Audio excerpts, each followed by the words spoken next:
the heart of this nation, under skies so blue, there's a spirit that's stirring, values strong and true. From the mountains to the prairies, from the cities to the sea, we stand for liberty, for faith and family. We're diving deep into the heart of what we believe. Okay, let's unpack this. Picture this. The U.S. Senate, late at night. You can almost feel the tension, right? Yeah. A huge piece of legislation just hanging in the balance. Oh, yeah. It's that classic Washington drama. High stakes, clocks ticking. Exactly. And it's that kind of scene, that whole legislative nail-biter that we're going to dig into today. It's fascinating, not just because of the outcome, but how incredibly close it was and all the last-minute stuff that went into it. That's the mission for this deep dive.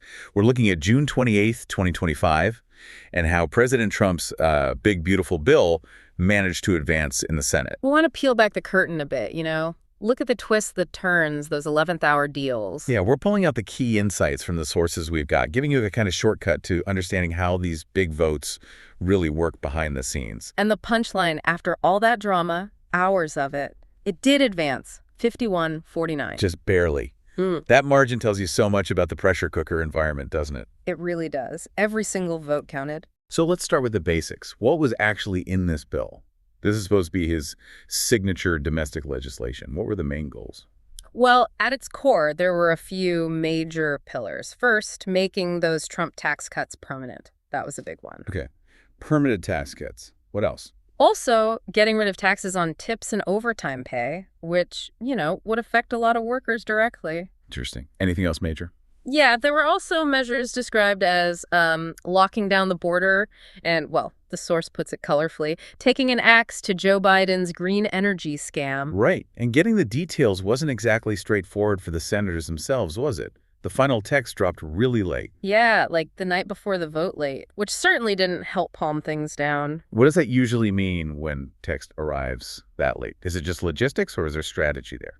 It can be both, honestly. Sometimes it's just the reality of complex negotiations finishing late, but sometimes it can feel strategic, less time for scrutiny, more pressure to decide quickly. Senators are scrambling, basically. And the pressure was definitely on. The vote itself. It was supposed to happen around 4 p.m., right? But it got delayed. For hours, yeah. The source we have mentions Democrats blocking it, describing it as a childish tantrum. But that wasn't the only delay. No, definitely not. There were some significant hurdles within the Republican Party itself. Some key holdouts. That's right. We already knew Senator Rand Paul from Kentucky was likely a no. He'd flagged that days before. Okay, so Paul was expected. But then Sunday morning, the day of the vote, Senator Ron Johnson from Wisconsin says he's voting no, too. Wow. Okay.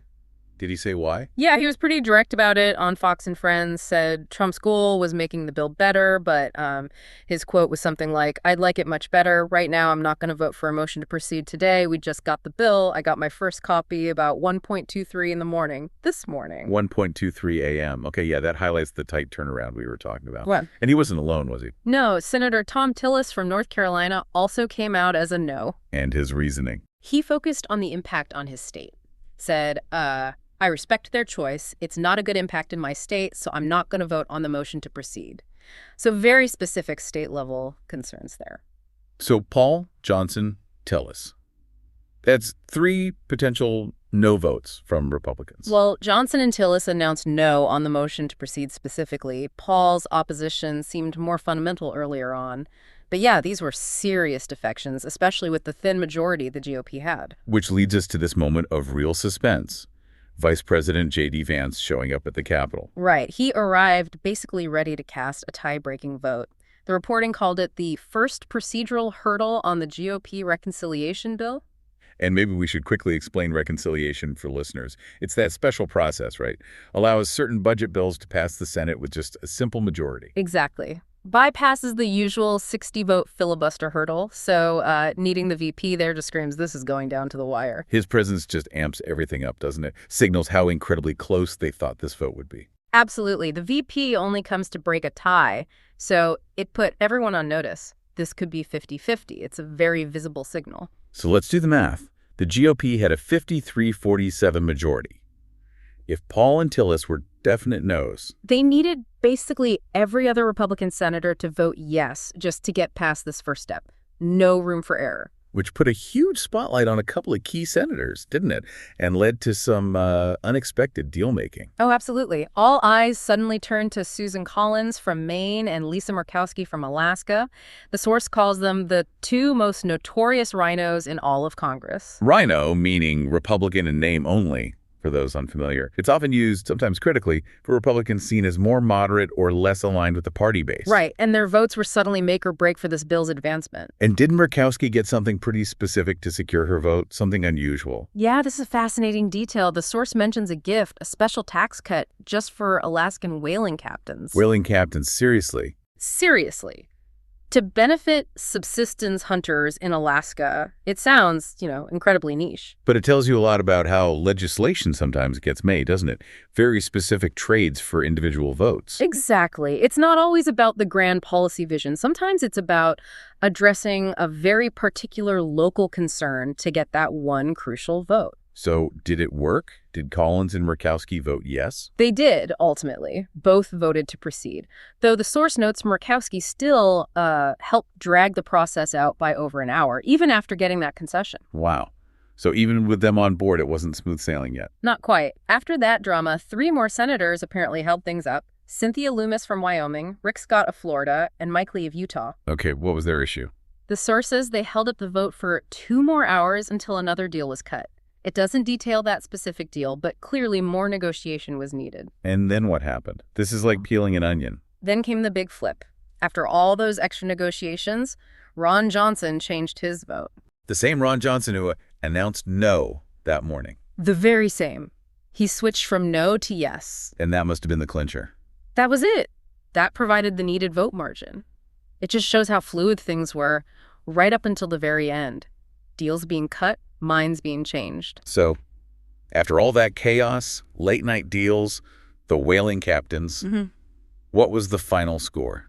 The final tally was 51-49. The motion to proceed passed.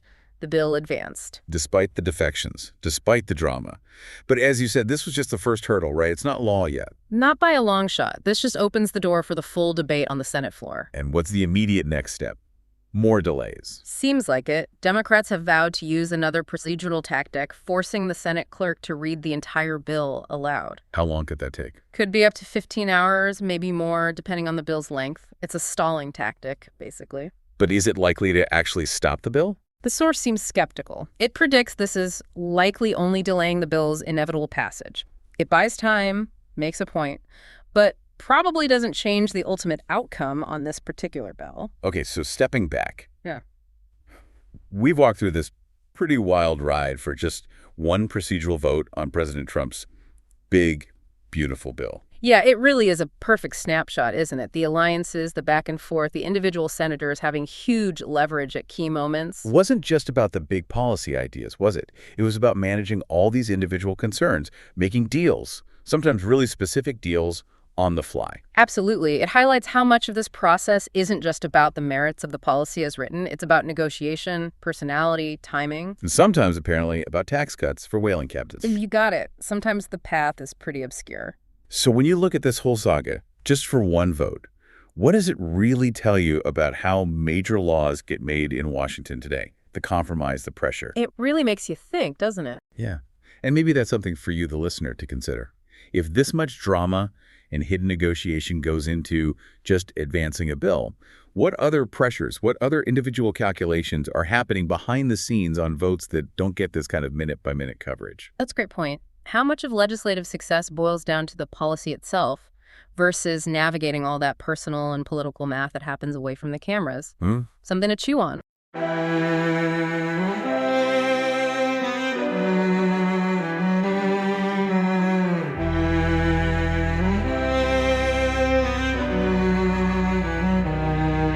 In the heart of this nation, under skies so blue, there's a spirit that's stirring, values strong and true. From the mountains to the prairies, from the cities to the sea, we stand for liberty, for faith and family. We're diving deep into the heart